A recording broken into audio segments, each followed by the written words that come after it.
Good morning. Welcome to 30 Days of Transformation. We're on day 11 today. And the first thing I want to say is I'm sorry if we get interrupted by any noise. I've got people working in my basement, so who knows what we're going to encounter over the next 10 minutes while we might hear some banging. So I have been talking a little bit about neurobiology. Now I wanted to preface this, and I'm going to do that again today. And I wanted to preface this with a comment that I heard from a teacher, a yoga teacher once, when I was in India. And he said, the yogi should be like the scientist and the science experiment at the same time. And I thought, wow, that's such a great way of looking at what we do with yoga, because you use practices because you think like, oh, this might do something, this might shift something in me. Maybe I should try this practice and see how it affects me. And I think it's a really great way to approach the practices, as with the idea of a scientist rather than with the idea of sort of like, this is the dogmatic thing I have to do. Instead, here are things that people before me have done, and how does that affect my system?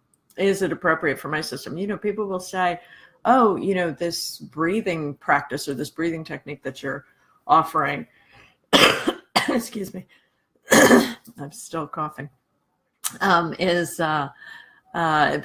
supposed to reduce anxiety, but for me, it just makes me more anxious. And so that's the kind of thing that's the kind of approach we need to take, is like, not every practice works for every person. We need to find the practices that are appropriate for ourselves. So, yesterday, I talked a little bit about top-down, bottom-up integration. I showed you the hand model of the brain, and I talked a little bit about how the brain works. And today, what I want to talk about are these three concepts that are particularly appropriate when it comes to asana practice to understand, particularly if you are an instructor or a teacher or a therapist. That we can go, and they're hierarchical. So these three concepts, my 3 bullet points for today, are exteroception, proprioception, and interoception. And they're hierarchical because for one, the main reason is the survival response. So the most important thing is that the organism keeps living, your body keeps going. And therefore, having an acute sense of exteroception is important. So exteroception means, what's going on around me? Am I conscious, like there's guys in the basement banging around? Am I conscious of that? Because I need to keep myself safe, right? So that's the first thing. Now, what we know is that in cases of people with complex developmental trauma and PTSD and addiction, is that many of those people are just masterful at exteroception because they've been in positions in their life when they haven't been safe and they haven't been protected. And so they've spent a lot of time developing the capacity for what's going on outside of ourselves. And, the other thing that transfers over into is paying way too much attention to other people's business and not as much to your own. It's not always, that those things go together, but it can be. That's the manifestation it can take, is spending a lot of time thinking about what this person did or what that person said or what they're doing in the world, and not letting the focus be more on myself and my own personal transformation, what I need to do. So all of our attraction to Facebook and Instagram, that's all part of exteroception. I'm trying to pay attention to what's going on around me so I know. So exteroception is important. We need to use it for safety, but it doesn't confer the same kind of benefits as the next two, proprioception and interoception. So proprioception is is understanding where your body is in space. And it happens a lot. We do it a lot when we're exercising. People who have dysfunctional proprioceptive systems, again, may have that developmental or complex trauma. They may have dealt with PTSD. The idea of proprioception being disrupted means I bang into things easily.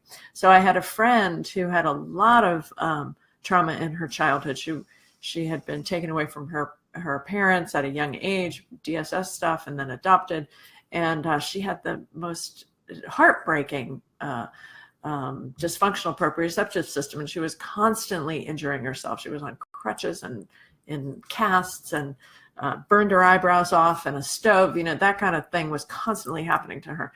And I didn't understand until years later that connection between what had happened to her in her childhood and then her dysfunctional proprioceptive system. So moving, particularly contralateral, cross-lateral movements, we do a lot of that.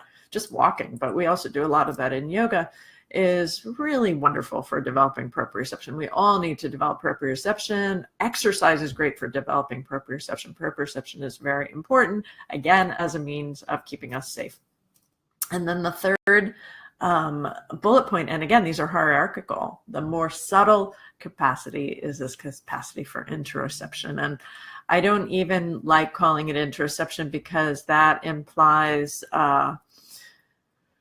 that we may be paying attention to the unpleasant and heartbreaking sensations in the body in cases of chronic pain, in cases of trauma, in cases of addiction. So what is more important is trying to find a sense of what I like to call yogic interoception, which is paying attention with a sense of vairagya and abhyasa, Vairagya and viveka, maybe, which those Sanskrit words mean a sense of dispassion or non-attachment and a sense of clarity or discrimination. So what I want to pay attention to, what I don't want to pay attention to. And what we know about interoception and what is starting to be developed, this is kind of interesting. There were a lot of researchers that were into mindfulness research and looking at the brain and trying to figure out the brain changes, and several of them have started shifting over into looking at the body, including one of my heroes. His name is Norman Farb. Oh, I put normal Farb. He's not normal. I'm sure he's perfectly normal, but his name is Norman Farb, so I'm going to change that. So Norman Farb, a wonderful and really interesting article I've just provided you a link with, and also a quote from there. We conclude that maladaptive construal of bodily sensations may lie at the heart of many contemporary maladies. In other words, we kind of get, we call each other hypochondriacs, but we kind of get hyper focused on these unpleasant sensations in the body, or we are not processing them optimally in the brain. And so contemplative practices may attenuate these interpretive biases, restoring a person's sense of agency, presence and agency in the world. So there's so much coming out, and there's so much potential for these practices to be interoceptive. And I will be teaching this this weekend in Knoxville. There's still some spaces. If you want to join me, send me an email. And also in April, I've got a whole workshop in April just on interoception. I'm really excited to share it with you. I hope you can make it.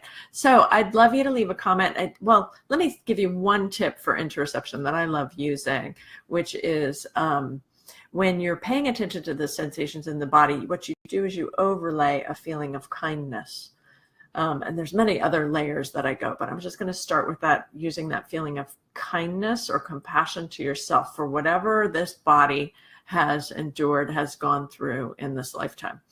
So we bring a sense of awareness to sensations with a feeling of compassion, and that helps to alchemize or synergize the practice of interoception. So it's not just going, oh, this chronic thing I have in my shoulder from that accident I had all those years ago, and it's gotten worse. Instead, we bring a sense of compassion and kindness to that place with an awareness of the sensations and finding any kind of positive or a pleasant feeling. So what I'd like to ask you to leave in the comments are any techniques for interoception that you like, particularly if you're a yoga therapist. What are those techniques that you'd like to share? So tomorrow I will be back. We've got a little bit more neurobiology to do because I have 2 more days. So I want to talk about neurobiology of some of the other practices. Today I talked about asanas, but I'll talk about some of the other practices like yama niyama and pranayama tomorrow. Thanks for being here. Namaste. Please leave a comment.